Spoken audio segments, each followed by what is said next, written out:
Tidak akan itu. Jadi berapa hari sebenarnya kata-kata aku kemarin kan lebih banyak.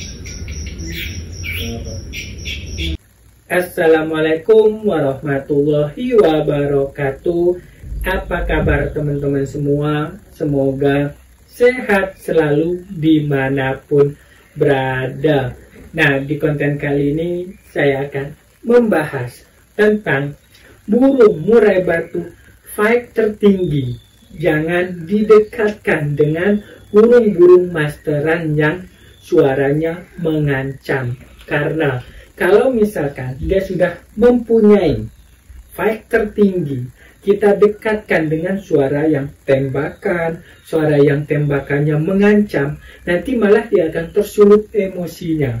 Kalau tersulut emosinya, dia nanti bisa over emosi. Dia gacor terus hariannya. Dan saat digantangan, dia malah mukul, nampar, nyerang lawan karena dia terlalu berlebihan emosinya. Makanya saat kita memasterin burung-burung yang fight tertinggi, burung murai batu yang fight tertinggi kan pasti kita udah tahu.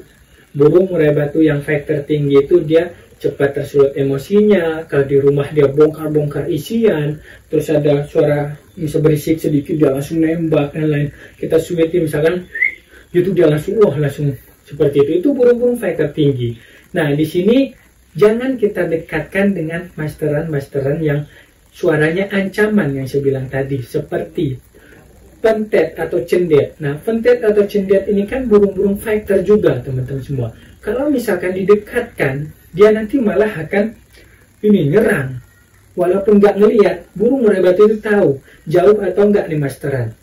Nah, dia akan nyerang. Nah, makanya jangan terlalu dekat. Kita jauhkan kalau misalkan dengan masteran-masterannya. Biarkan dia dengar suara seperti sayup-sayup.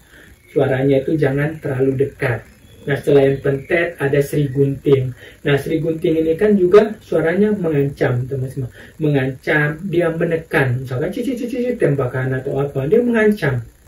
Nah, selain itu ada seperti cucak cungko. Selain cucak cungko ada juga burung-burung yang kolibri ninja, keluarga kolibri lah. Kolibri ninja, sogon, misalkan korlap. Nah, seperti itu untuk ada suara-suara ancaman. Nah, cililin, cincoang, kerak basi. Nah, itu burung-burung yang tembakannya tajam ya. Selain yang saya sebutkan, kalau misalkan ada nih burung masteran tapi tembakannya tajam, dia tidak mengalun. Nah, mengalun itu seperti kenari. Nah, tetapi kalau tembakan tajam seperti kolibri dan sebagainya itu yang saya sebutkan tadi. Nah, itu ada suara ancaman, suara tekanan. Nanti burung murai batunya kalau terlalu dekat, dia akan emosi, dia akan mempertahankan emosinya. Karena suara ancaman, burung murai batu itu kan burung teritorial. Burung dia menguasai teritorial. Kalau misalkan ada suara ancaman masuk, dia malah akan ngelawan itu. Makanya dia tidak tenang kalau misalkan kita masterin terlalu dekat.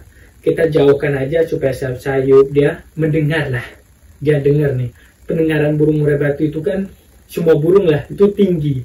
Jadi kalau misalkan kita dengar udah sayup-sayup, itu udah kenceng juga di burung murai batunya. Dia udah dengar. Nah, jadi agak jauhkan, jangan terlalu dekat. Nah, kalau misalkan terlalu dekat, itu tadi konsekuensi dia bisa over emosi, dia akan gacor hariannya, dan nanti ini akan kesulitan untuk menyetabilkan dia.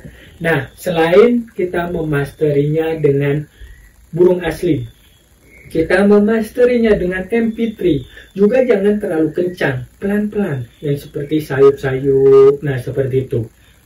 Agak sayup-sayup supaya nanti kedengaran nih sama burung murai batunya. Kalau terlalu nekan nanti dia tidak akan menyerap. Dia susah menyerap yang suara kencang-kencang karena dia cepat tersulut emosinya.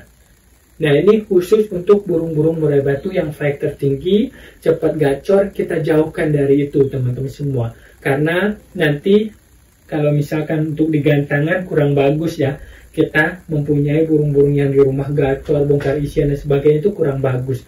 Karena nanti tenaganya bisa habis di gantangan, nakal, nampak jeruji, ngejar dan sebagainya. Makanya bagaimana kita mempunyai burung murai batu yang fighter ini tinggi, bagaimana kita menyetabilkannya supaya dia tenang, di rumah dia tenang, tidak tersulut emosinya. Nanti di gantangan, nah itu dia baru emosi.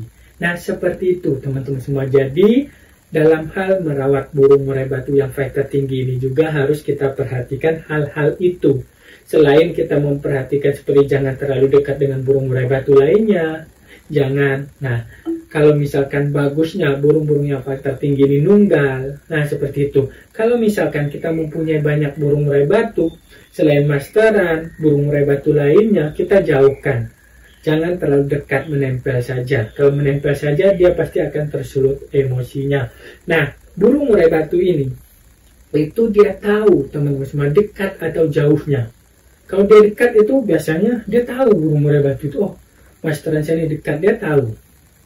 Dengan suara itu dia tahu dekat atau jauhnya. Sama kayak kita juga. Kita dengar suara misalkan teriak, kita tahu oh ini jauh atau dekat.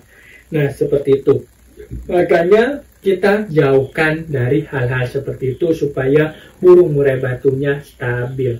Oke teman-teman semua, mungkin ini aja pembahasan di konten kali ini. Kalau misalkan ada yang mau ditanyakan, silahkan komen di dalam kolom komentar di bawah ini, ataupun bisa mengasihkan saran om bahas ini, silahkan.